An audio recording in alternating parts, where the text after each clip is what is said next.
grow operation, some extraction, and then we put a product out there, the formulation side of it too, we'll be ready for that, and we'll be able to sell then to Mary Kay, or whomever it is that's in the cosmetic industry, right? But we also look outside of that too. We could actually produce products so it could be sold in as fodder, as food for animals like cows, pigs, things like that. Imagine your food being infused naturally with a hemp-based product. Right now, we technically can't put hemp into food that is sold for production of livestock. That's a real huge issue because we could actually help reduce livestock cost by implementing industrial hemp into that dietary supplement. It would be a great option and great opportunity, but we can't do that until we get this bill passed. So that's a huge, huge issue that's going to come to light pretty soon. And you're going to see this being fought on both levels. A lot of people are going to fight against this because they don't want regulations on anything, right? Well, they don't want regulations because that allows them to skirt and play and color outside the lines where they put inferior products up there. But if you put regulations on it, minimum regulations that says if your product is supposed to be this, then it has to be this minimum, then that helps everybody. But the people that we're most worried about and most think about why we want regulations are those who are utilizing cannabis and especially hemp-based cannabis products, so CBD oils, your additives, your creams, things like that.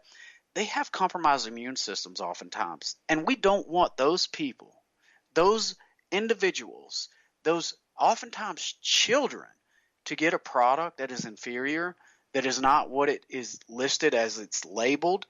That's a huge issue.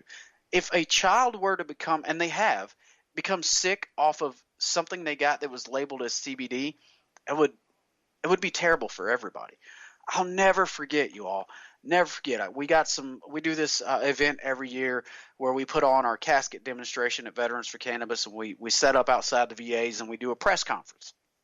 We had these companies that donated a lot of product to us, and we always include our VFC oil in there too.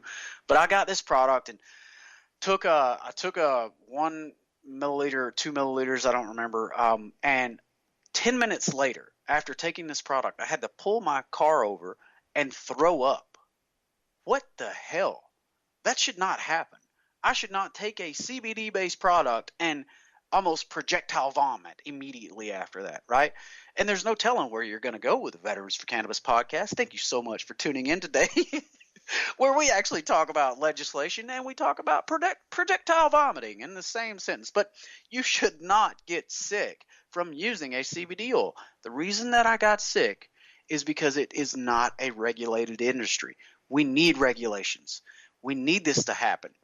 So earlier this year, the FDA reopened their public comment period around how CBD should be regulated. And last month, the agency submitted draft enforcement guidelines to the White House. Okay, this new bill from Reps Schrader and Griffith would make it clear that Congress wants to see action on CBD and other hemp products sooner rather than later. So that's a big deal. The legislation is titled Hemp and Hemp-Derived CBD Consumer Protection and Market Stabilization Act of 2020. You would think they would make something that's much easier for us as human beings to pronounce and talk about with our senators and representatives, right? But they didn't. So I'm going to go through that one more time. The legislation is titled the Hemp and Hemp-Derived CBD Consumer Protection and Market Stabilization Act of 2020. And it would mandate that, and I quote, cannabidiol derived from hemp and any other ingredient derived from hemp shall be lawful under the Federal Food, Drug, and Cosmetic Act as a dietary ingredient in a dietary supplement. So there's a lot of naysayers out there and a lot of people who are going to be upset about this. Once again, it's the FDA overseeing basically a new product, right? A lot of people aren't happy with the FDA and how they regulate and all that good stuff. But look, like as I mentioned earlier, it's better for everybody. It's better for the industry because we can get the nefarious actors out of this space. And I'll be the first one to tell you, there's a lot of those pardon my French, but assholes who have come into this industry just to make a buck and have made a lot of bucks that will now be out of the industry, but they're happy because they made money.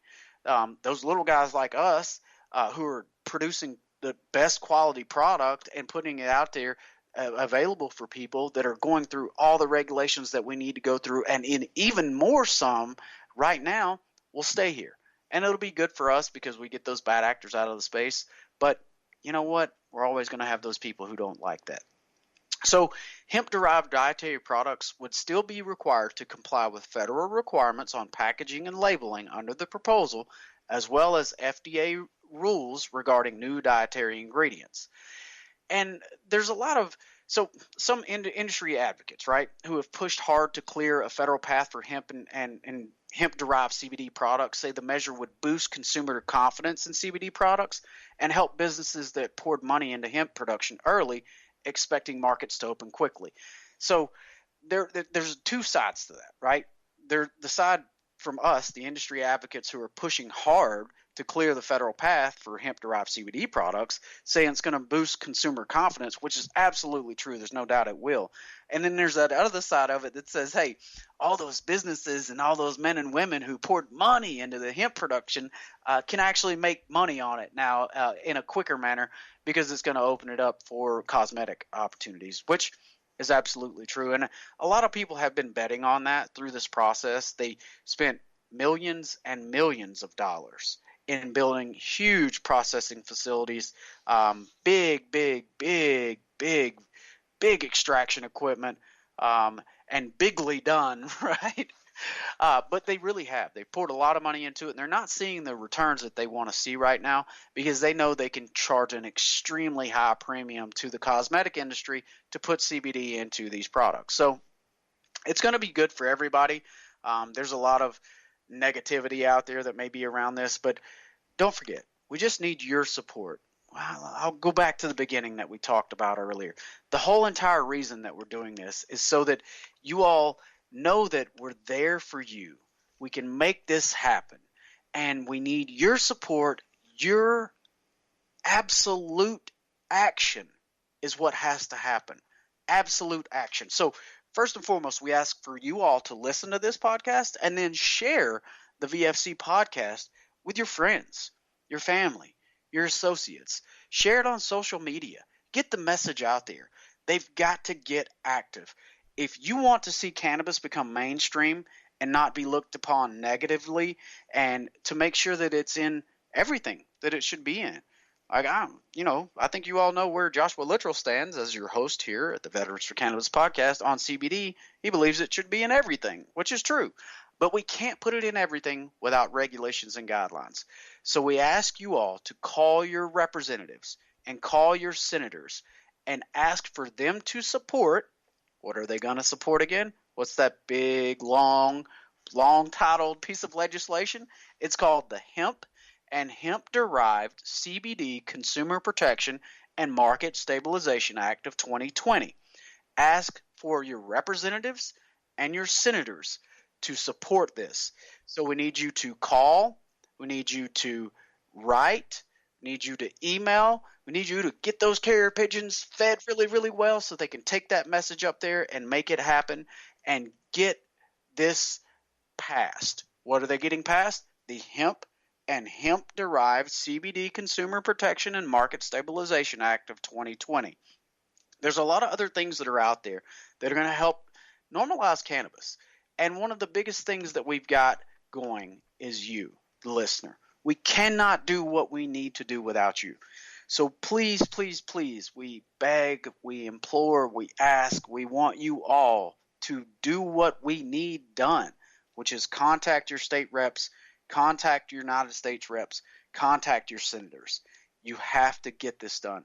Ask them to support anything that is cannabis related. Specifically, I'll go through it one more time. The Hemp and Hemp-Derived CBD Consumer Protection and Market Stabilization Act of 2020.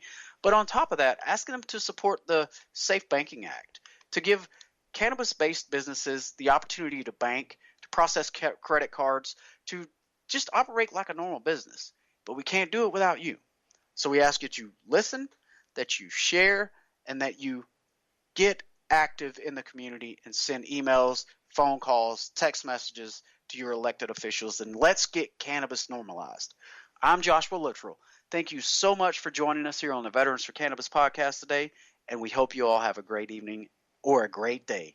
Take care. Line over there, over there. Send the word over there. That the Yanks are coming, the Yanks are coming. The drums coming everywhere. So prepare, say a prayer. Send the word to beware. We'll be over, we're coming over, and we won't come back till it's over there.